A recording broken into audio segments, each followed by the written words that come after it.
Much like the seasons, the gear that I bring out on the water has a tendency of changing quite a bit. So I always hesitate when folks ask what I use specifically.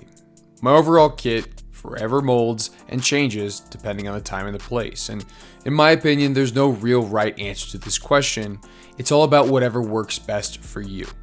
But this video will be a brief look at the boots, the bag, the fishing stuff, survival junk, and finally the electronics that I've been lugging around all summer long. Well, howdy folks. As you can see, we are in a bit different setting, not on the river, but I'm gonna be talking to you guys about what I bring on the river. Now, if you've seen any of my adventures in the past, you know that I like to go further, stay longer. I'm not really packing for the parking lot fishing trip. I'm packing for miles and miles and miles and days. My kit, I like to call it a day and then some kit.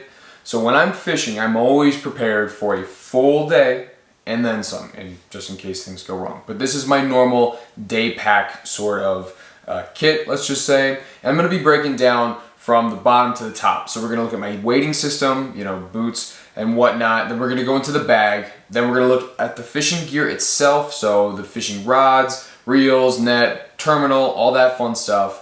We're gonna look at some miscellaneous survival things that I think are really important to bring along for an extended day trip, let's just say. And then I'll finish it up with electronics, kind of how I film, what I use, that sort of thing. So without any further ado, let's get into our first item. Alrighty, so the first thing on our list, gonna be looking at our boots, our skins, and our socks. Now, I get a lot of questions about this, and it just depends on the adventure. So people ask all the time, what boots are you wading in? What boots are you hiking in?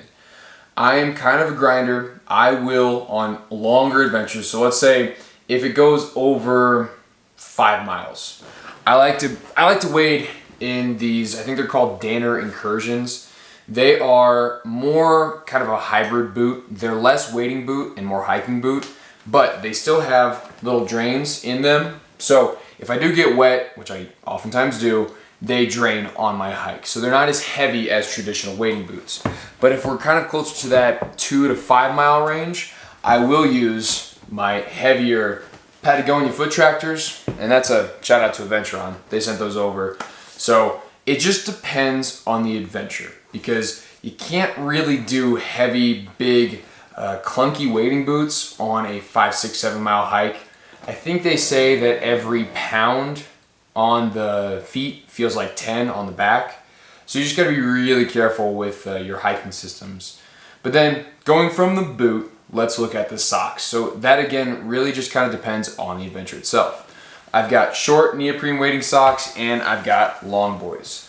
These long boys, I think they get the most use because you can pull them up over your legs and have like weed protection, or in some cases a slight layer of snake protection. But yeah, these are kind of key for me to help fill out the boot itself, so you don't have too much rubbing or smashing of the toes on your wading boots itself. But yeah, the wading sock is a very important thing, and yeah, I use them probably from May till October sometimes. But yeah, that's the boot, the sock. Let's talk about the skins. And now when I say the skins, that's in more reference to backcountry skins. Now this is a neoprene pant of sorts made by a country called Backcountry Skins. And they've been a huge help to fall season, so big shout out to them. But this is a perfect wading system for extremely cold conditions, but it's gonna warm up. So the water itself, especially out west, it can stay super cold well until, July and August. So you need something a little bit thicker, but maybe you don't want to hike in with waders. You don't want to hike in with wading boots. This gives you the flexibility to keep that warmth, also bug protection, also sun protection. And yeah, I love them a lot, and I think they are kind of a game changer in this fly fishing industry. But if the air temps are warmer and the water temps are warmer too, I'll just go with a pretty standard Nike, I think they're like running tights, compression pants, whatever you want to call them. They get beat up a lot more than the backcountry skins. They're thinner, a little bit more breathable, so nicer on longer hikes. I don't know, I've been wading in these for a long time, and yeah, I love them to death. But yeah, that is the wading system. It's, again, very much tailored to long hikes and getting way the hell back there in some really nasty stuff. So keep that in mind. This isn't really the best kit for day packing or even like going from the parking lot to the water, just bring your waders. But yeah, with that being said, let's get into probably the more pinnacle thing of this whole bag review or gear review, being the bag itself. Alrighty folks, the second thing on our list is the bag, and this is the KUIU Venture 2300. This puppy right here is an absolute mule. I don't like going too over the top with this kind of stuff, but I really think this is my favorite fly fishing bag that I've ever owned. And the catch-22 is that KUIU is not even a fly fishing brand. It is specifically for backcountry hunters. So yeah, no brand affiliation with KUIU. I don't really know much about them. I just know that the fly fishing industry has dropped a major ball when it comes to their day packs. It really gets my goat. They've kind of focused more on the waterproof element rather than the functional element. As you can see, there are straps, pockets, and I mean you could strap down so much on this, because again, it's meant for hunting. It's meant to strap on a big old back strap and maybe a ham and hike out after you shot an elk. But for my purposes, being an extended day trip, I can cinch down my big nets or my boots or whatever it might be, my layers, and then have enough gear and kit to last a day and then some. But some of the key features of this bag that I really love, first and foremost, would be the hip straps themselves. Oh my gosh, some of the poor excuses for hip straps that the fly fishing industry is putting out, it's pitiful. But these are hefty as hell, and what's really important is the pockets here. So in either side of these pockets, I'll have my GoPro, my shake and bake, my forceps, I'll have rolls of tippet, I'll have all sorts of things, quick draw aspects if I need, to quick change some tippet, or I need a quick shake and bake, get the tweezers out, get the hook out of the fish. They are right there all the time. So I don't have to rummage in my bag, I don't have to fiddle with stuff. I just know exactly where they are. And I tell you what, I feel like Quick Draw McGraw. I'm just like, bah, bah, bah. It's fantastic. And I guess the secondary thing with the hip straps themselves is that they are really padded and they are very strong. So I can take so much weight off of my shoulders, because that's what we're doing here. We're fly fishing. So when I'm out there, hours on hours of just casting, I can really loosen up the weight on my shoulders and cinch it down on my waist. And it really does a great job of taking that weight off and the pressure off, so that I can, cast out my shoulders with just myself. But another thing I really like are the paddings. So in the back itself, it's not a wire frame, but it's rigid, and it sits like a cloud, especially on those longer days when you got to go 8, 9, 10, whatever, 15 miles to get to where you want to go. This thing, it'll carry you all the way there. And then, outside of that, it has the standard pockets. It has a lot of storage on the inside, so you can really strap down, cinch in, stuff anything you need. Because again, this is meant for backcountry hunting. You're meant for a lot bigger load than what I have, but I just so happen to really fill it up. So this is the bag. Again, no brand affiliation, but huge shout out KUIU. You guys might have a customer for life on this one. But this is it for the bag. Let's go into the fishing stuff. Now with this third section, the fishing stuff, I don't want you to get caught up in the details, because it really doesn't matter. This should be more specific to what you want to do as far as rods, reels, whatever the terminal you want to bring. This is just what I bring for me. I know it works. I like it a lot. But starting off with the rods and reels, again, the rod and reel itself are not important, but what is important is that I always bring two. You can probably see in every single video, I'm always carrying 2 rods, 2 reels. Number one can break. You don't want to be 10 miles out and have a broken rod or broken reel and be completely out of luck. That way, you at least have a backup plan, and when something like this is, pretty packable, you shove this rod tube in the bag and you're good to go. But depending on the adventure, it'll be a 3-weight and a 5-weight. Depending on the adventure, it'll be a 5-weight and a 5-weight. Sometimes an 8-weight and a 5-weight. It just depends, but it's not as important. That's more for what the angler, wants to do. So that's rod and reel. Another thing that is important, this is kind of the quick draw stuff I was talking about in those pockets, is the terminal. So I keep a pretty fat roll of tippet. From 0x down to about 4x. I don't like to go below 4x, 5x. Maybe on a dry fly, I'll go, I guess 5 is probably the lowest I'll go. But yeah, if they're not biting, then I guess I'm just out of luck. But yeah, other than that, the shake and bake, of course, a little bit of a split shot just in case I need to get it down. Always having the forceps ready, locked and loaded to get either crimp barbs or get them out if they swallowed it. Another thing that is key is quick rigs. So I will always carry a pretty decent pack of quick rig leaders that I've from the knot to where it connects to your fly line down to the last fly, be it a New Zealand strike indicator, an FAS ADD, or anything in between. I have everything right there ready to go just in case I need to quick rig up fast. And then, yep, just two pretty basic, I don't know, fly boxes. I like to have a very general approach. Again, a lot of the stuff that I like to fish, the fish aren't exactly too picky. You just kind of have to find what's working. I don't like fishing super pressure, like very specific type streams. A lot of these backcountry adventures, especially, be it lakes, rivers, or streams, the fish they're gonna eat. You just gotta find them the right thing at the right time with the right presentation, and you're pretty much good to go. Whoa, almost forgot the nets. So I have about 2 nets. I've played around with different nets in the past, but the hex net has probably been the one I've used the most as of recent, especially with filming. It requires a lot of maneuvering, waiting, setting down, setting up, and with a long handle for the reach, and then also a big deep net bag, it really does a good job of holding the fish while I need to, change angles or, do whatever with the filming side of things. And so I can put this between my legs, have this dip down in the water, and the fish, it stays wet the whole time, and they're happy, just kind of chilling, waiting for me to kind of get my act together. So this is for more smaller or medium adventures, so 3 to 5, and I would even go like 5 to 8 miles. I'll carry the hex, but for longer adventures, more like high mountain lake, day trips, if we're going in like that 7, 8, 9, 10 mile plus in a day, I have this smaller net. It's just a generic hand-me-down. I like it. It does its job. But yeah, that's the nets. Now let's go into our survival type gear. Okie doke, we're moving right along into our survival type stuff. And for some of you out there, this may seem a bit excessive. Just hear me out. So with a lot of my adventures, I am solo. I am way the heck back and usually in a brand new spot. So I have little to no information about the stream, the critters that run around in that stream or around that stream. So when I'm out there, I have to have everything and more that I could possibly need to get myself out. And that involves, protection.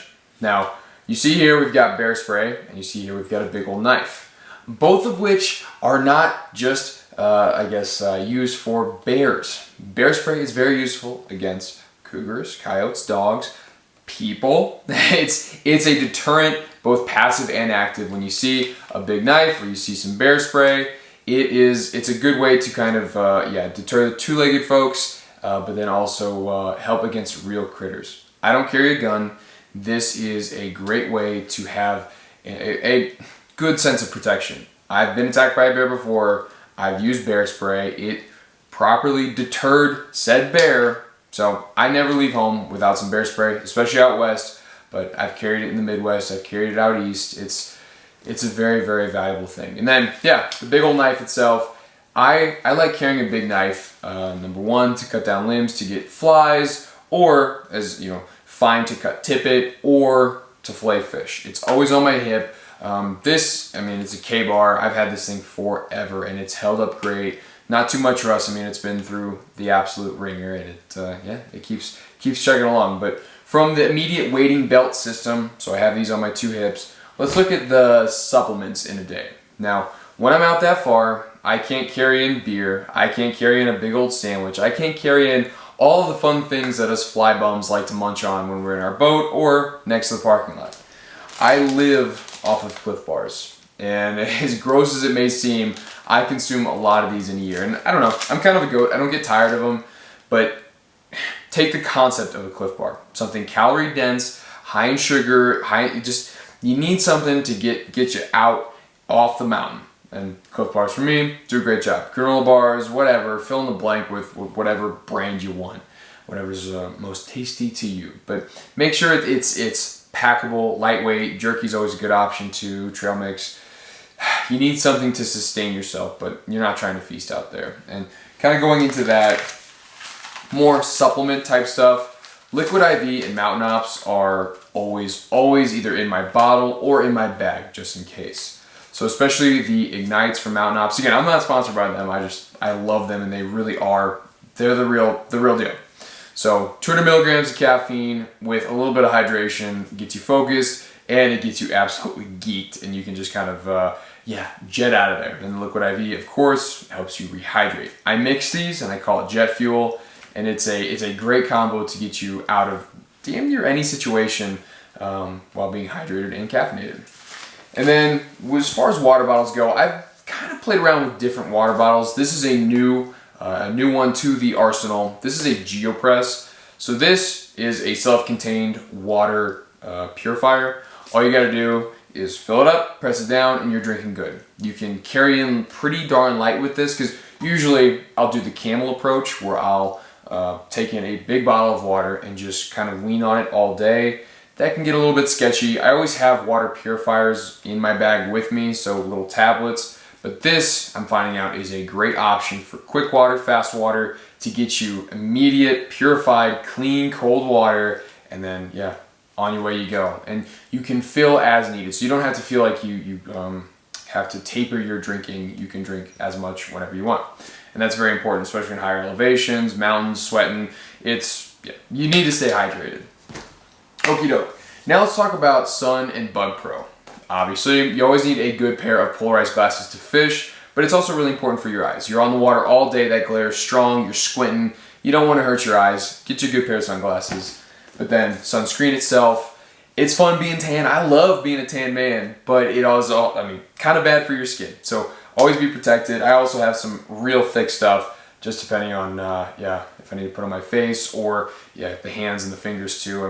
With how much time I spend on the water, it's responsible to get, proper protection. And as far as bug protection goes, I like this Herbal Armor stuff. I don't know. Again, no brand affiliation. It's just, smells good, keeps the bugs off, and I sure do like it.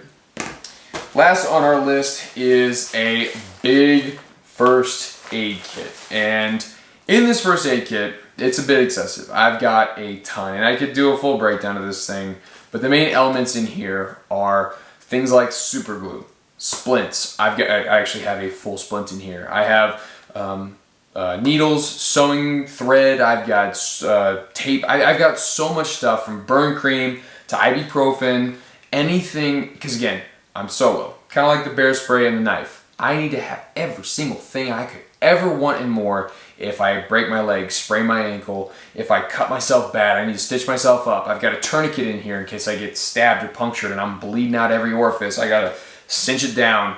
And on top of having it, I know how to use it. That's another really big thing. So when you're thinking about these big backcountry adventures, you need to think about every single contingency plan, from getting water to protecting yourself to patching yourself up and getting yourself off the mountain. But yeah, that's kind of the survival type stuff. Again, a little extra, but that's why you gotta kind of pack if you're going that far out. But let's look at the more electronic side of things in my day pack. All right, we're gonna finish this out with my electronics. And I had a tough time deciding whether to put this in the survival or the electronics, but it's gonna land in the electronics. So first and foremost, the Garmin InReach Mini.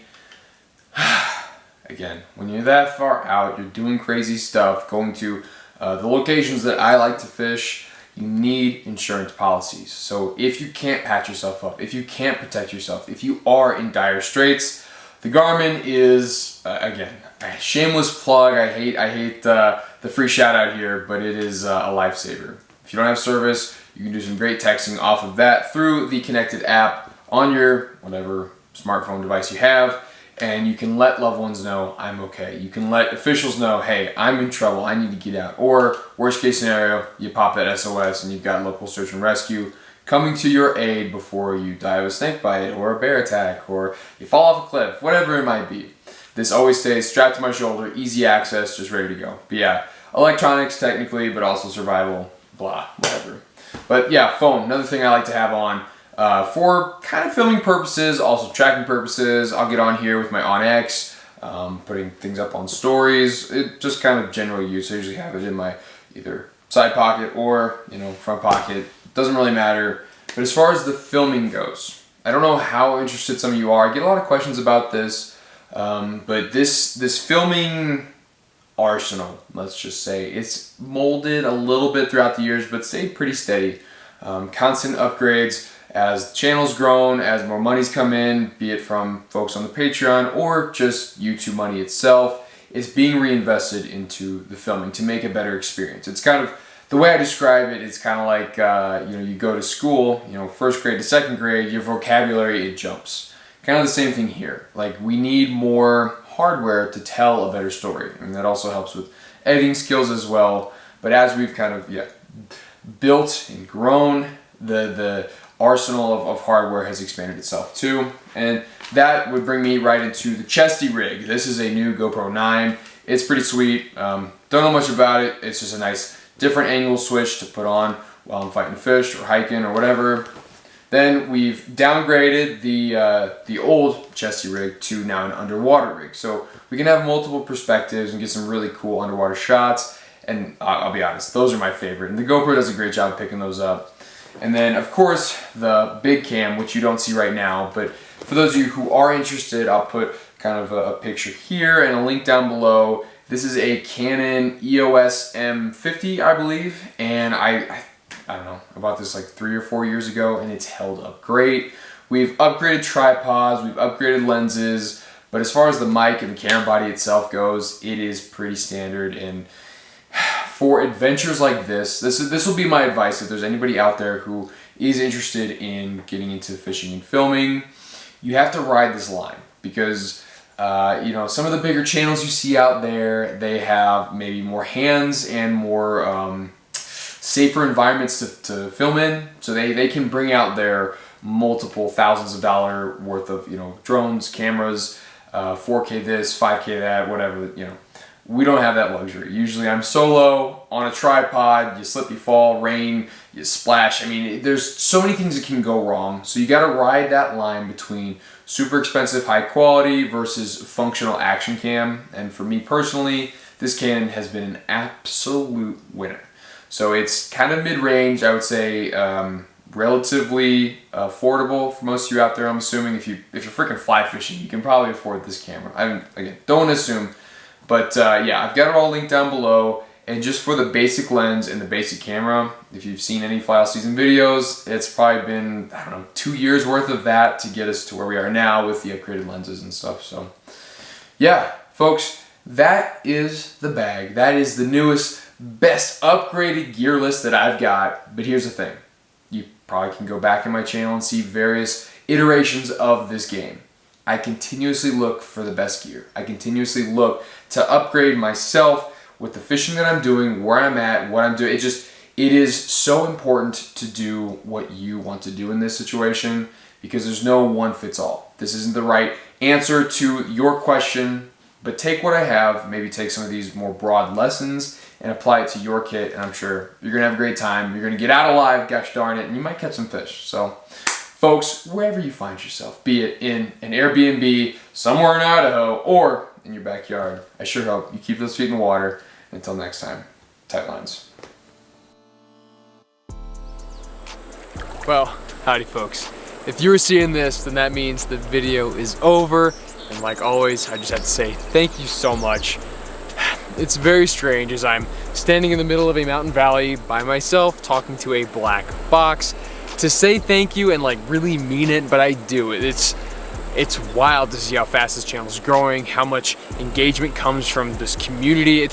It's so awesome, and I love hearing from you guys. So if you have any comments on this adventure, maybe some adventures of your own, hit me up in the DMs, hit me up on the comment section, wherever it might be. I love talking to you guys. But folks, for real, the more you like and comment and share, as shilly as that sounds, it makes this algorithm machine move, and it pushes this channel, and it just keeps growing. And the more it grows, again, as silly as it is to say, the more I could be doing cool adventures like this and bringing you guys along. So again, appreciate the support, and wherever you find yourself, be it in the beautiful gem state of Idaho or in your backyard, I sure hope you keep those feet in the water. And until next time, tight lines.